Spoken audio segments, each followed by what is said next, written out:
പുതിയ ടീം സെറ്റായിട്ടുണ്ട്. സിജോ, അർജുൻ, സായി, അതിൻ്റെ ഒപ്പം തന്നെ അഭിഷേക്. ഇവർ നിന്നുകൊണ്ട് പ്ലാനിങ് നടത്താണ്. അവിടെ ബിഗ് ബോസ് പവർ റൂമിൽ നിന്ന് 2 പേര് പുറത്താകണം എന്ന് ആവശ്യപ്പെട്ടു. അവിടെ ശരണ്യ ബുദ്ധിപരമായി കളിച്ചു. ശരണ്യയുടെ ബുദ്ധി അപാരം എന്ന് പറയാം.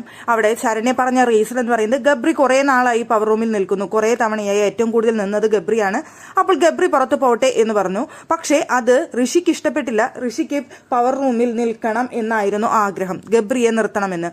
പക്ഷെ ശരണ്യ അത് പറഞ്ഞതുകൊണ്ട് തന്നെ പിന്നീട് അവര് അങ്ങോട്ടും ഇങ്ങോട്ടും സംസാരമൊക്കെ കഴിഞ്ഞതിന് ശേഷം, വഴക്കൊന്നായില്ല, അവർ സംസാരിച്ചതിന് ശേഷം അവർ പവർ റൂമിൽ നിന്ന് പുറത്തായത് ഗബ്രിയും ഋഷിയുമാണ്. ഗബ്രിയെ പുറത്ത് കിട്ടിയതിന്റെ സന്തോഷത്തിലാണ് ബാക്കിയുള്ള മത്സരാർത്ഥികൾ.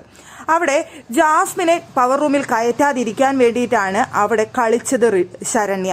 ഗബ്രി പവർ റൂമിൽ നിന്ന് കഴിഞ്ഞാൽ നെക്സ്റ്റ് അതിലേക്ക് കയറ്റാൻ പോകുന്നത് ജാസ്മിനെയാണ് എന്ന് ശരണ്യക്ക് നല്ല ധാരണയുള്ളത് കൊണ്ടാണ് ശരണ്യ ഗബ്രിയെ ആദ്യം പുറത്താക്കിയത്. ഗബ്രിയെ പുറത്ത് കിട്ടിയപ്പോൾ തന്നെ പുറത്ത് പ്ലാനിങ്ങിലാണ് സിജോ, അർജുൻ, സായിയും. എങ്ങനെ പോയാലും അവിടെ ജാസ്മിനെ പവർ റൂമിലേക്ക് കയറ്റരുത് എന്നുള്ളതാണ് അവരുടെ തീരുമാനം. അങ്ങനെ 2 പേരും നോമിനേഷനിൽ വരണം, വോട്ട് സ്പ്ലിറ്റ് ആവണം, അവരിൽ ഒരാൾ പുറത്തു പോകണം. ചിലപ്പോൾ പുറത്തു പോകാനുള്ള ചാൻസ് കുറവായിരിക്കാം, പക്ഷെ അവർ 2 പേരും നോമിനേഷനിൽ വരണം. അതിനുവേണ്ടി നമ്മൾ മാക്സിമം ശ്രമിക്കണം എന്നുള്ളതാണ് അവരുടെ പക്ക പ്ലാനിങ് എന്ന് പറയുന്നത്.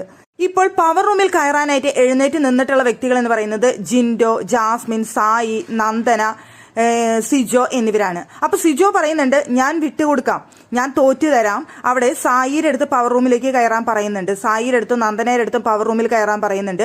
അവിടെ ജാസ്മിനെ ഒരു തരത്തിലും വിജയിപ്പിക്കരുത് എന്ന് പറയുന്നുണ്ട്. ജാസ്മിൻ പവർ റൂമിലേക്ക് കയറാൻ പാടില്ല. അവരുടെ പ്ലാനിങ് എന്ന് പറയുന്നത്, അതായത് ഗബ്രിയുടെയും ജാസ്മിന്റെയും പ്ലാനിങ് എന്ന് പറയുന്നത് ഒരാൾ അല്ലെങ്കിൽ മറ്റൊരാൾ പവർ റൂമിൽ കയറുക എന്നുള്ളതാണ്. അപ്പോൾ ഒരാൾ നോമിനേഷനിൽ വന്നു കഴിഞ്ഞാൽ അവർക്ക് 2 പേർക്കും ഉള്ള വോട്ടുകൾ ഒരാളിലേക്ക് വരും. അങ്ങനെ വരുന്ന സമയത്ത് അവർ സേവ് ആയിക്കൊണ്ടിരിക്കും. അതാണ് അവരുടെ പ്ലാനിങ് എന്ന് പറയുന്നത്.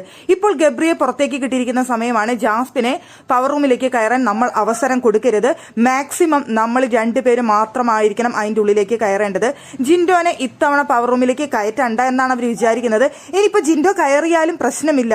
കയറാണെന്നുണ്ടെങ്കിൽ ജിൻഡോയാണ് കയറുന്നതെങ്കിൽ സായിയുടെ അടുത്ത് കയറിക്കോളാൻ സിജോ പറയുന്നുണ്ട്. ഞാൻ ജിൻഡോന്റെ ഒപ്പം കയറി കഴിഞ്ഞാൽ ഞങ്ങൾ തമ്മിൽ അവിടെ അടിയാവും, അത് വേണ്ട. ജിൻഡോ കയറുന്നുണ്ടെങ്കിൽ കയറട്ടെ, കുഴപ്പമില്ല. പക്ഷെ ഒരു തരത്തിലും ജാസ്മിനെ കയറ്റരുത്. 2 പേര് നോമിനേഷനിൽ വന്നിരിക്കണം.